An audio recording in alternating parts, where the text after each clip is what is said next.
Finding a school for a I saw a video disabled on child. SABC One where they had visited Kurima's special school. It's a school for autism, and the parent was talking about how difficult it is to get into a special education setting in South Africa, especially if your child has autism. So I thought, let me just do a video. As someone who has worked for over 6 years in special education setting, I'm currently working in Johannesburg Department of Education.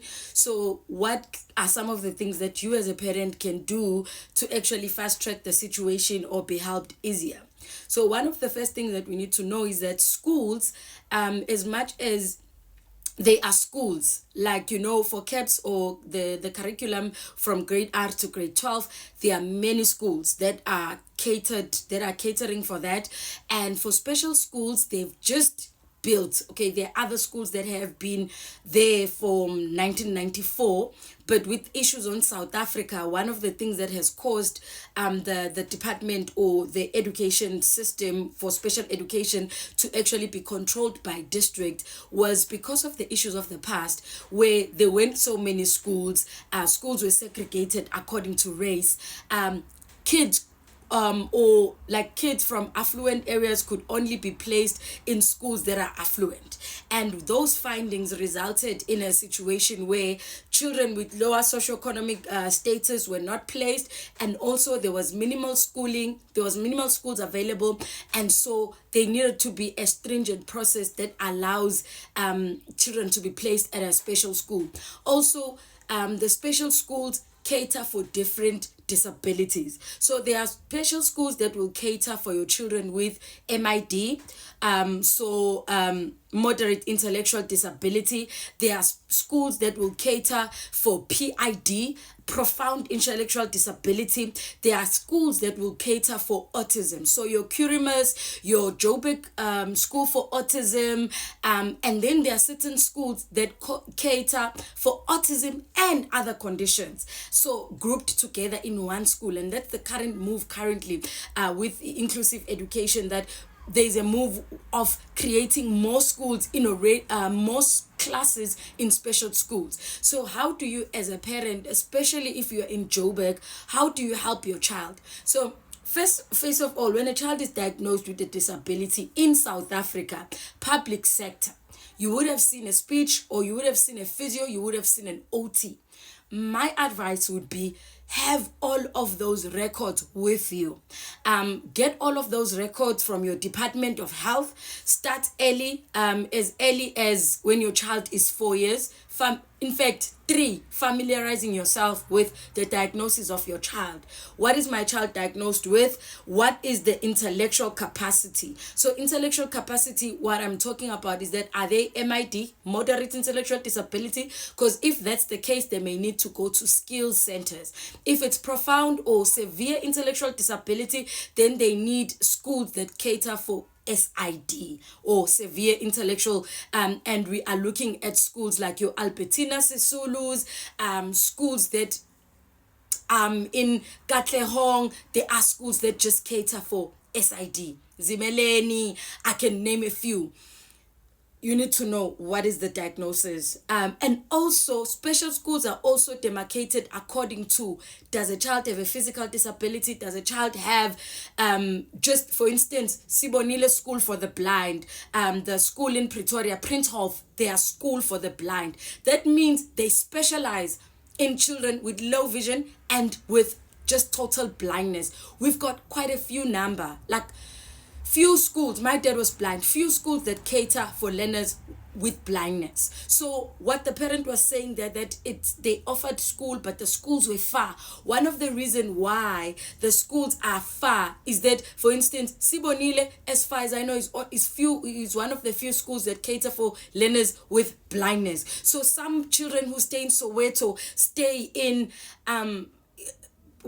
very far from Pretoria, might be placed at Sibonile if they have low vision, because that might be the only available school for visual impairment. So that's one of the problem. And also autism schools, there is quite a few in Gauteng. I know I'm speaking in relation to Gauteng.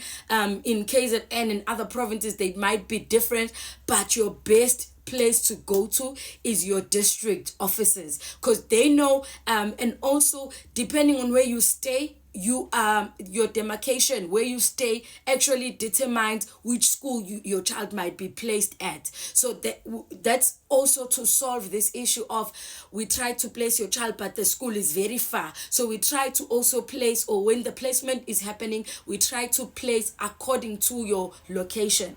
But with that being said, it's also very limited, because some district may not have a school that caters for your child's disability. And then, so what's the process? You get your document, you familiarize yourself with what your child has. So when you are getting counseling at the hospital, they are telling you that, oh, your child cannot crawl, your child cannot speak, your child cannot. Ask, what is the diagnosis? It may be a Down syndrome.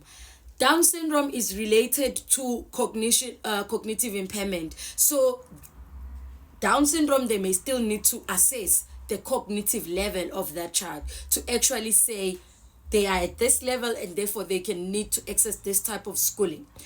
There's very also minimal institutions that have psychiatrists, that have specialized doctors. In Gauteng, you get your baras, you get bara, and what's the other place, in the Pretoria hospital. That's where you'll find your specialist who will be able to diagnose conditions like autism, because as much as a psychologist can assess the cognitive impairment, you need to be a specialized and trained to diagnose autism. So it's normally is your pediatrician who will diagnose your autism. Your pediatrician, the psych will just diagnose the level of function in terms of cognition, and then obviously, because they've been trained in identifying autism using the DSM-5, they would know, but the formal diagnosis of the child is with autism comes from a medical doctor.